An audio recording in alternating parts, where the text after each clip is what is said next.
मधुबनी से भारतीय जनता पार्टी के बागी उम्मीदवार पूर्व विधायक रामदेव महतो के साथ विधानसभा चुनाव को लेकर द न्यूज के संवाददाता ने खास बातचीत की है। भाजपा नेता रामदेव महतो ने मधुबनी विधानसभा क्षेत्र से नामांकन दाखिल किया है। नमस्कार, डे न्यूज में आप सभी दर्शकों का स्वागत है। मैं हूं अफलाक सिद्दीकी और आज हमारे साथ बात करने के लिए मौजूद हैं 3 बार से लगातार भाजपा का मधुबनी 36 विधानसभा में परचम लहराने वाले रामदेव महतो। बहुत लंबे संघर्ष के बाद इन्होंने 2000 में पहली चुनाव दर्ज की और 2000 ईस्वी से लेकर 2015 तक लगातार भाजपा का मधुबनी में नेतृत्व किया। लेकिन इस बार पार्टी विकासशील इंसान पार्टी वीआईपी से जो भाजपा समर्थित उम्मीदवार हैं वो मौजूदा एमएलसी सुमन कुमार महासेठ को टिकट दिए जाने के बाद पूर्व विधायक रामदेव महतो ने अपना नामांकन पर्चा दाखिल किया है। हम जानेंगे रामदेव महतो जी से कि उनके अपने कार्यकाल में इन्होंने क्या किया और अभी जो ये मौजूदा हालात में जो नामांकन किए हैं इसमें इनकी अगली कार्य योजना क्या होगी। बहुत बहुत स्वागत है विधायक जी आपका। मैं अपने कार्यकाल में क्षेत्र में बहुत विकास किया। अब गिनाने को लगूं तो बहुत होगा, लेकिन बहुत विकास किया। रोड तो हमारे क्षेत्र में अभी भी लगता है जो रोड का जाल बिछ गया। रोड का जाल बिछा हुआ है। आरडीओ से मिलके लग के हम लोग बहुत रोड बनाए, बहुत काम किए। गरीब के घर में, गरीबी के गांव में सामुदायिक भवन दिए। कई जगह हम कई धार्मिक स्थान को बना दिए। उस समय में थोड़ा सा छूट था। अभी हमारे क्षेत्र में पूरा पुराने क्षेत्र और नए क्षेत्र मिला करके लगभग 5 जगह हम दुर्गा मंदिर बना दिए, क्योंकि लोग मंदिर बना नहीं सकते थे, गरीब के गांव में था। हम लोग लगता है जो 20 ठो सलहेश गहवर बना दिए। गांव के जो पासवान थे वो अपने पैसा से नहीं बना सकते थे, उसको बना दिए। साथ ही हमने और कई गली रोड इसका निर्माण कराया, जो क्षेत्र में घूमने पर आपको पता चल जाएगा। और सबसे बड़ी बात काम किए क्या, 2 चीज पर हम संघर्ष किए।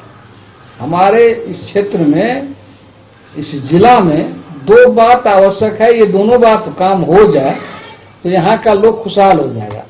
पहला काम क्या है, 1971 में कोसी कैनाल का, पश्चिमी कोसी कैनाल का शिलान्यास ललित बाबू ने खोजपुर में किया। आज इतने वर्ष बाद, करोड़ों अरबों रुपया खर्चा होने के बाद, सैकड़ों एकड़ जमीन किसान के चले जाने के बाद भी आज खेत तक पानी नहीं पहुंच रहा है। इसके लिए ने हम बहुत विधानसभा से लेकर के बाहर तक संघर्ष किया, रोड पर भी संघर्ष किए, अब विधानसभा में भी इसके क्वेश्चन जो करना है सो किए। उसके बाद दूसरा है क्या, चीनी मिल चलाने के लिए। चीनी मिल, यहाँ 3 चीनी मिल है मधुबनी जिला में, 2 है। एक बॉर्डर पर है, दरभंगा मधुबनी के बॉर्डर पर। हम चीनी मिल के लिए बहुत प्रयास किए, क्वेश्चन किए, कई बात किए। उसके बाद रैयाम जो है तो तिरहुत इंडस्ट्रीज लिमिटेड कंपनी ने लीज पर ले लिया। लीज पर हम लोग प्रयास किए तो लीज पर वो ले लिया और उसको चलाना है मिल। अब ये इसके लिए भी कई बार हम विधानसभा में गैर सरकारी संकल्प में क्वेश्चन किए। आज इतने दिन 5-6 बरस 7 बरस हो गया उसको लीज पर लिया हुआ, अभी तक मिल नहीं चलाया, क्योंकि वो लिया था जो हम लीज पर लिए हैं तो मिल चलाएंगे। इस बात को हम बहुत आवाज उठाए, मिल के सिंचाई मंत्री से, किस से नहीं, लेकिन अभी तक वो मिल चला नहीं है। ये दोनों काम हो जाए तो मधुबनी जिला का किसान सबसे खुशहाल हो जाएगा, क्योंकि कोसी का पानी कमता नहीं है। कोसी का पानी कमता नहीं है। बिहार अपने मधुबनी जिला में सबसे अधिक धान उपज का कटोरा कहा जाता है, लेकिन आज पानी के अभाव में धान नहीं हो रहा है। साल का साल, इस बार पानी हुआ तो कुछ गल गया, कुछ बच गया तो थोड़ा है भरा, नहीं तो यहाँ किसानों को धान नहीं होता। 2 साल 3 साल से हम देख रहे हैं जो एकदम रौदी हो गया, पूरा सुखाड़ हो गया। तो ऐसी स्थिति में इसका हम संघर्ष करते रहे। हम एक किसान का बेटा है, इसीलिए किसान के दर्द को हम दिल से समझते हैं, संघर्ष करते हैं। जितना हमारी ताकत है, जितना हमारे पास सामर्थ्य है, उससे हम बराबर करते रहे हैं और हम निर्दलीय खड़ा हुए हैं। यदि हम जीत गए तब तो और अधिक जोर से, नहीं भी जीते तो भी हम इस किसान के इस मुद्दा के लिए संघर्ष करते रहेंगे। आखिर क्या वजह थी जो भारतीय जनता पार्टी जो है लोकसभा में भी वीआईपी के हवाले इस सीट को कर दिया और विधानसभा चुनाव हुआ उसमें भी वीआईपी के उम्मीदवार हुए, क्या वजह थी जो आपकी टिकट कटी? लोकसभा में वीआईपी बीजेपी से अलग था। लोकसभा में वीआईपी बीजेपी के साथ नहीं था, बीजेपी से अलग था। लोकसभा में जो प्रत्याशी अभी विधानसभा में खड़े हुए हैं वीआईपी के, वही प्रत्याशी ने पैसा लेके गया, इससे बेसी पैसा देने वाले दूसरा हो गया, उसको टिकट दे दिया। इसीलिए लोकसभा में बद्रीपुर में कैंडिडेट हो गए, विधानसभा में हमको टिकट दे दिया गया। हमको टिकट पार्टी नहीं दिया सो बात नहीं है, पार्टी ने हमको टिकट दे दिया और कह दिया, एक बार नहीं 3 बार कहा, जाइए आप नॉमिनेशन करिए, नॉमिनेशन की तैयारी करिए। इसीलिए हम 14 तारीख को नामांकन की तिथि समय सब तय कर दिया, हमने अति कर लिया।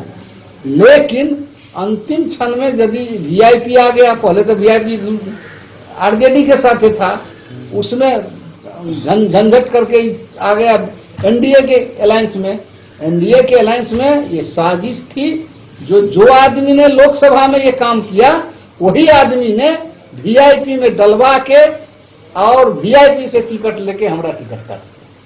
हम नेतृत्व को यह भी कहे, यदि आप वीआईपी को दे रहे हैं तो वही सिंबल हमको देके दे, हमको लड़ा दीजिए। लेकिन पैसा तो हमको 2 करोड़ रुपया कहां से, 1 करोड़ घराड़ियों बेच लेंगे तो हमको 1 करोड़ नहीं पूरेगा। इसलिए हमको पैसा नहीं था, हम टिकट नहीं ले सके और पैसा बल, धन बल यह हमारे चुनाव पर प्रभावी हो गया। आज कल क्या हुआ है, केवटी में हरिपुरवे के टिकट देने के बाद हरी सहनी को टिकट दे दिया।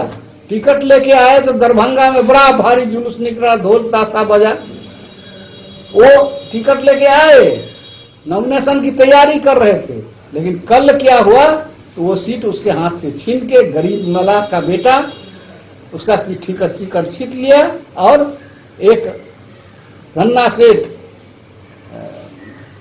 के कौन सा है उसको टिकट दे दिया। इसलिए ये बात जो है, ये पार्टी ने बहुत गलत किया है। आज राजनीति में पैसा, धनबल का प्रभाव बढ़ता जा रहा है, विचारधारा गौण होता जा रहा है। हम लोग आजन्म भारतीय जनता पार्टी, इसमें नहीं है, जब से ज्ञान हुआ तब से पूरी तरह से भारतीय जनता पार्टी या भारतीय जनता पार्टी से विचार से जुड़े रहे। लेकिन अभी के समय में जो राजनीति शुरू हो गया है, सिर्फ पैसा का राजनीति चल रहा है और यह पैसे के राजनीति का एक जगह नहीं है, पूरे बिहार में खेल है। इस खेल से भारतीय जनता पार्टी को, हमको लगता है तो भारी लॉस होगा, भारी घाटा होगा और इसका परिणाम पार्टी भुगतेगी। हम निर्दलीय उम्मीदवार के रूप में लड़ रहे हैं और आप सब लोगों को विश्वास दिलाते हैं कि हम लड़ेंगे, हटेंगे नहीं। काफी लंबे समय से आप भारतीय जनता पार्टी में रहे, जैसा आपने भी कहा कि आप आजीवन रहे, लेकिन आज एनडीए प्रत्याशी के खिलाफ हैं आप मैदान में। क्या पार्टी आला कमान आप पर कार्रवाई भी कर सकती है, जैसा कि बिहार में रामेश्वर चौरसिया जी सहित जो बड़े भारतीय जनता पार्टी के लीडर थे उनके अनुशासन की कार्रवाई हुई है, आप पे भी हो सकती है? ये तो ये स्वतः होगा, ये हम जानते हैं, नहीं जानते हैं हम, क्योंकि आज पार्टी का पॉलिटिक्स करने आए सो नहीं ना है। किसी पार्टी का यदि कोई नेता बगावत करके खड़ा होता है तो उसको अलायंस के दबाव में, अलायंस के कारण, कोनो अलायंस पार्टी में, तो उसको निकाला जाता है पार्टी से। ये होता है, ये होता ही है। ये भी यहाँ भी हमारे ऊपर प्रेशर देगा, हम नहीं प्रेशर को मानेंगे तो हमारा पार्टी से निष्कासन हो जाएगा। ये हम जानते हैं, नहीं जानते हैं सो नहीं। अब हमको, हमारे जैसे विचारधारा वाले लोगों को, हमारे जैसे आइडियोलॉजिकल आदमी को भारतीय जनता पार्टी में रहने का कोई औचित्य नहीं। मतलब आप भी मान करके चल रहे हैं कि कार्रवाई आपके ऊपर तय है, एकदम झेलेंगे, जान रहे हैं कार्रवाई होगी। ये कार्रवाई होती है, आज अनुभव कर रहे हैं हम तो 50 साल से राजनीति कर रहे हैं और 50 साल में देखे हैं कितने पार्टी को लोग लिख ले, शकील साहब को निकाल दिया पार्टी, फिर ले लिया पार्टी। हमको लेना देना छोड़ दीजिए, लेकिन हम जो है देख रहे पार्टी निकालती है, बड़े बड़े लीडर जब बगावत करते हैं उसको निकालते हैं। ये तो सत्य है, ये कोई अति नहीं है, हमको निकालेगा ये हम जानते हैं, हम निकलने के लिए तैयार है। लेकिन हमारे जनता, हमारे कार्यकर्ता, एक एक कार्यकर्ता रो रहा है, नींद नहीं हो रही है, एक एक जनता रो रहा है हमारे लिए। आज उसके भावना का हम कदर नहीं करेंगे तो हम सामाजिक जीवन से आउट हो जाएंगे, बाहर हो जाएंगे। इसीलिए उस जनता के भावना, कार्यकर्ता के भावना के कारण हम खड़े हुए हैं, खड़े रहेंगे और जीतेंगे। इसलिए कि रघुवर दास जैसे व्यक्ति को एक सरजू नायक जैसे व्यक्ति हरा दिया। इसलिए हरा दिया क्योंकि जनता आक्रोशित थी, जनता उसके विरुद्ध हो गया। आज जनता गांव में जाइए, पूछिए। हम एक सवाल करना चाहते हैं, एक सवाल हमारे पास जो नेतृत्व आएगा तो हम कहेंगे जो आप एक काम करिए, सुमन महासेठ जो वीआईपी के कैंडिडेट है उसके वार्ड में चले जाइए और उसके वार्ड में आप वोटर का मुआयना करिए, टेस्ट करिए। यदि वहां उसको लोग वोट देता हो तो हम रिजाइन कर अति विथड्रॉल कर। इतना आपको भरोसा है? एकदम भरोसा है। उनके वार्ड में यदि लोग बहुमत कर दे जो नहीं, रामदेव जी को नहीं खड़ा होना चाहिए, सुमन महासेठ के साथ है, सबसे बेसी बगावत उनको अपने घर में है। आज उसको पार्टी टिकट दे दिया, पार्टी टिकट दिया, उनको धनबल है, कुछ लोग को मोटरसाइकिल गाड़ी पर चढ़ा के घुमा करके वातावरण बनाएंगे, लेकिन जनता के दिल को नहीं जीत सकते। जनता का दिल, कार्यकर्ता का दिल हमारे साथ है। कार्यकर्ता रो रहा है, जनता रो रही है, इसलिए हम खड़ा हुए हैं उसी जनता के बल पर, उसी कार्यकर्ता के बल पर। आज हम आपको दिखा देंगे मधुबनी का फिर इतिहास अधिक करेगा। एक बार मधुबनी का टिकट राजकुमार महासेठ के काट के दूसरे को दे दिया जनता दल, और टोकरी छोकरी के नाम पर, टोकरी चिन्ह पर वो लड़ गए निर्दलीय और भारी मतों से जीत के दिखा दिया जो क्या 90 में क्या होता है निर्दलीय। यदि पार्टी अन्याय करेगा उसके खिलाफ जनता उठ के बगावत कर देगी। जिले क्षेत्र में हुआ है एक बार, आज झारखंड आपका तुरंत उदाहरण लग रहा है कि राजकुमार महासेठ का 90 वाला जो दौर था वो एक अलग दौर था और अभी जो 2020 का दौर है उसमें बहुत फर्क है। बहुत फर्क। आपको नहीं लग रहा है कि उस चीज को दोहराने में कठिनाई होगी? लग रहा है कि उसको राजकुमार महासेठ, बाबू राजकुमार महासेठ एक ऐसे शख्सियत थे, बशर्ते कि वो हमसे 2-3 बार हार गए, लेकिन उनके प्रति मेरे मन में बहुत आदर। वो कभी भी हारने के बाद भी मिलते थे तो हमसे बहुत अच्छा से मिलते थे, जीतने के बाद भी मिलते थे। तो इसीलिए वो एक शख्सियत है। वो जो राजनीति का आधार रखे थे, आज उनका बेटा उसको पालन नहीं कर रहा।